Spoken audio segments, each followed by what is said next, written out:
আশা করছি তোমরা সবাই মন দিয়ে পড়াশোনা করছো। তোমাদের কাছে এটা আমার থার্ড ভিডিও। আমরা ভারতের জলসম্পদ সম্পর্কে আলোচনা করছিলাম। আজকে ভারতের জলসম্পদ থেকেই একটি টপিক বহুমুখী নদী উপত্যকা পরিকল্পনা সম্পর্কে আমরা জানব। আচ্ছা, বহুমুখী নদী উপত্যকা পরিকল্পনা। নদী উপত্যকা বলতে আমরা কি বুঝি না, নদী তার বিশাল জলরাশি নিয়ে যে নির্দিষ্ট খাদের মধ্য দিয়ে প্রবাহিত হয় তাকেই নদীর উপত্যকা বলে। তো নদীর এই উপত্যকাতে কখনো কখনো আড়াআড়িভাবে বাঁধ নির্মাণ করা হয়। এই বাঁধ নির্মাণ করে নদীর বিশাল জলরাশি স্বাভাবিক গতিপথকে রুদ্ধ করা হয়। এরকমটা করার অনেকগুলো উদ্দেশ্য থাকে। কি কি উদ্দেশ্য থাকে?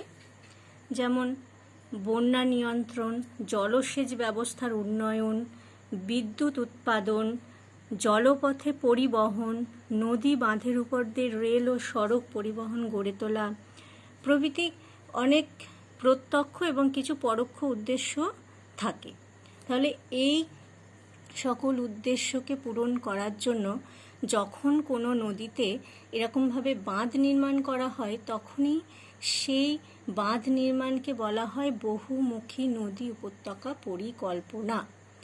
যেহেতু এই বাঁধ নির্মাণে অনেক উদ্দেশ্য থাকে, বহুমুখী উদ্দেশ্য থাকে, তাই নদীর উপত্যকায় এরকম বাঁধ নির্মাণকে বলা হয় বহুমুখী নদী উপত্যকা পরিকল্পনা। আমাদের ভারতবর্ষে এরকম অনেক নদীতে নদী পরিকল্পনা করা হয়েছে। আমরা একটু মানচিত্রে দেখে নিই। উত্তর ভারতের শতদ্রু নদী, আমরা আগেই জেনেছি শতদ্রু সিন্ধুর উপনদী। এই শতদ্রু নদীর উপর ভাকরা নাঙ্গাল প্রকল্প বা পরিকল্পনা গড়ে উঠেছে। এটি গড়ে উঠেছে কোন কোন রাজ্যের সহযোগিতায়? হরিয়ানা, তারপর পাঞ্জাব আর হিমাচল প্রদেশের যৌথ উদ্যোগে এই পরিকল্পনাটা গড়ে উঠেছে। এই ভাকরা নাঙ্গাল পরিকল্পনা ভারতের বৃহত্তম ও উচ্চতম নদী উপত্যকা পরিকল্পনা। এবার আমরা পশ্চিম ভারতে দেখি। পশ্চিম ভারতে নর্মদা নদী, এই নর্মদা নদীর উপর গুজরাট ও মধ্যপ্রদেশের যৌথ উদ্যোগে গড়ে উঠেছে এখানে সর্দার সরোবর প্রকল্প বা নর্মদা প্রকল্প। দক্ষিণ ভারতেও দেখা যাচ্ছে দক্ষিণ ভারতের কৃষ্ণা নদী। দক্ষিণ ভারতের কৃষ্ণা নদীর উপর গড়ে উঠেছে অনেকগুলি প্রকল্প। মূল কৃষ্ণা নদীতে গড়ে উঠেছে নাগার্জুন সাগর নদী পরিকল্পনা। কৃষ্ণার দুটি উপনদী, একটি তুঙ্গভদ্রা আর একটি ভীমা। ভীমার উপর গড়ে উঠেছে, ভীমা উপনদীতে দেখা যাচ্ছে মহারাষ্ট্রের কয়না পরিকল্পনা, নদী পরিকল্পনা। তুঙ্গভদ্রা কৃষ্ণার আরেকটি উপনদী। এই তুঙ্গভদ্রা নদীর উপরও অন্ধ্রপ্রদেশ ও কর্ণাটকের যৌথ উদ্যোগে গড়ে উঠেছে তুঙ্গভদ্রা নদী পরিকল্পনা। এবার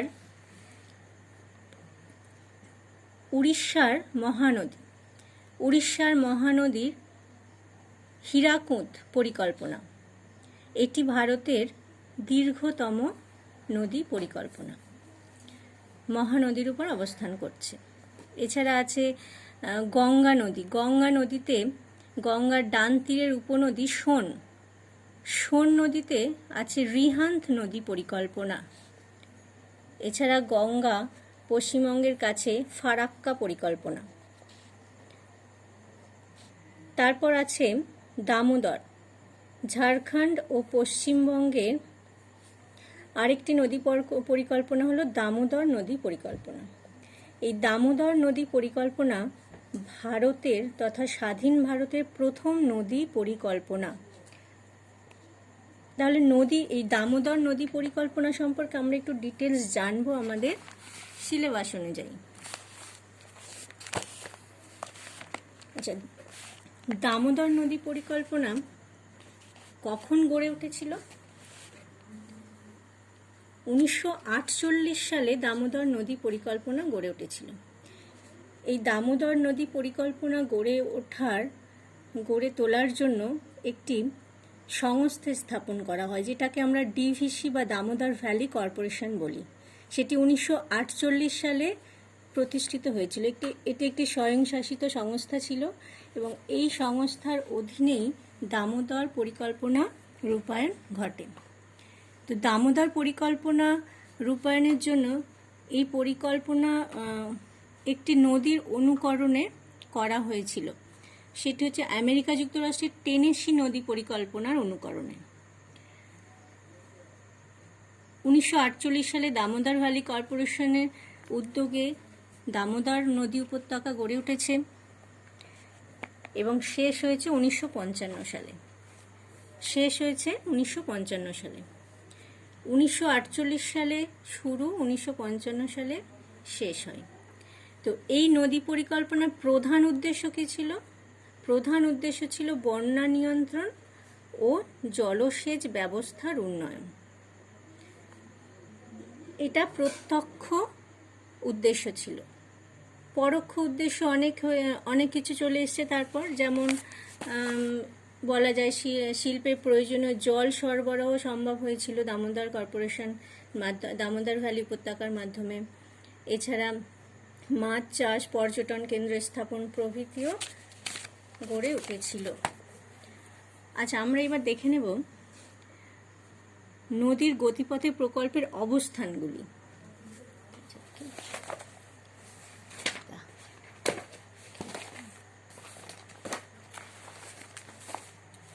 দেখো, দামোদর নদ ঝাড়খণ্ডের খামারপাত পাহাড় থেকে উৎপন্ন হয়ে ঝাড়খণ্ড ও পশ্চিমবঙ্গের মধ্য দিয়ে প্রবাহিত হয়ে দুটি শাখায় ভাগ হয়ে একটি হুগলি অর্থাৎ গঙ্গার সাথে মিলিত হয়েছে, আরেকটি মুন্ডেশ্বরী নামে রূপনারায়ণের সাথে মিলিত হয়েছে। এই দামোদর ঝাড়খণ্ড থেকে পশ্চিমবঙ্গর মোহনা পর্যন্ত প্রায় 541 কিলোমিটার গতিপথে অনেক উপনদী এসে মিশেছে, কিন্তু আমরা দামোদর নদী উপত্যকা পরিকল্পনায় দামোদরের দুটি উপনদীকে দেখতে পাচ্ছি, কোনার উপনদী ও বরাকর উপনদী। বরাকর উপনদী দামোদরের প্রধান উপনদী।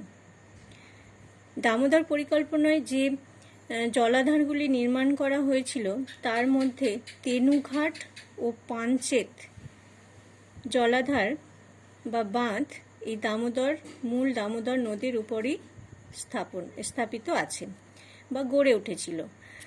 আর মাইথন ও তিলাইয়া এই দুটি জলাধার বরাকর নদীতে স্থাপিত হয়েছিল।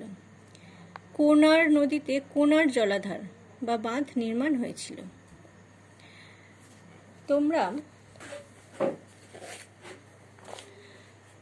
তাহলে আমরা দেখছি যে তেনুঘাট আর পাঞ্চেত এটি মূল দামোদর নদের উপর গড়ে উঠেছে। এছাড়াও দামোদর নদে দুর্গাপুরের কাছে একটি দুর্গাপুর সেচ বাঁধ নির্মিত হয়। এই সেচ বাঁধের ডান দিকে একটি খাল নির্মাণ করা হয় ও বাম দিকে আরেকটি খাল নির্মিত হয়। এই দুটি খালের থেকে আবার অনেক উপখালও খনন করা হয়েছিল, যাদের সম্মিলিত দৈর্ঘ্য প্রায় 2495 কিলোমিটার।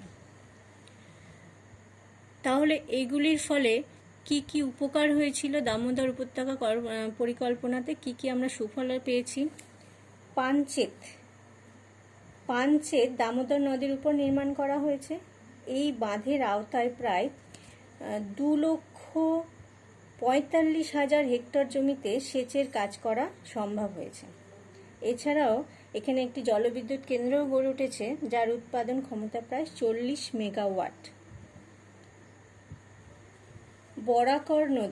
বরাকর নদীতে তিলাইয়া বাঁধ প্রায় 40,000 হেক্টর জমিতে জলসেচ করার সম্ভব হয়েছে তিলাইয়া বাঁধে জলাধার থেকে। এই পরিকল্পনাতেও 2টি জলবিদ্যুৎ কেন্দ্রে মোট 4,000 কিলোওয়াট বিদ্যুৎ উৎপাদন ক্ষমতা সম্ভব হয়েছে, বিদ্যুৎ উৎপাদন করা সম্ভব হয়েছে। এছাড়া মাইথন, এটিও বরাকর নদীর উপর অবস্থান করছে। এই মাইথন বাঁধের দ্বারা প্রায় 1,08,000 হেক্টর জমিকে জলসেচের আওতায় আনা সম্ভব হয়েছে। এখানে যে জলবিদ্যুৎ কেন্দ্র গড়ে উঠেছে তার দ্বারা প্রায় 60 মেগাওয়াট বিদ্যুৎ উৎপাদন সম্ভব হয়েছে।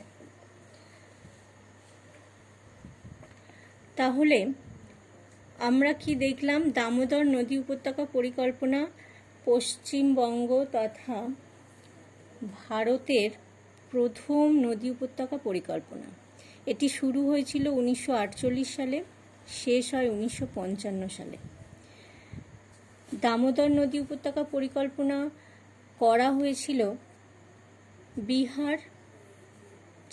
বিহার সরকার, পশ্চিমবঙ্গ সরকার ও ভারত সরকারের যৌথ উদ্যোগে।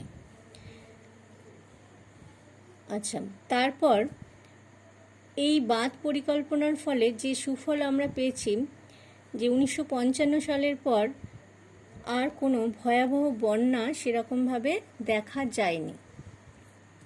এছাড়াও বর্ধমান, হুগলি, তারপর হাওড়া প্রভৃতি অঞ্চলের অনেক জমিতে, এমনকি বিহারেরও কিছু অনেক জমিতে জলসেচের আওতায় আনা সম্ভব হয়েছিল। আচ্ছা, এখানে এই পর্যন্ত আমার টপিক শেষ করলাম।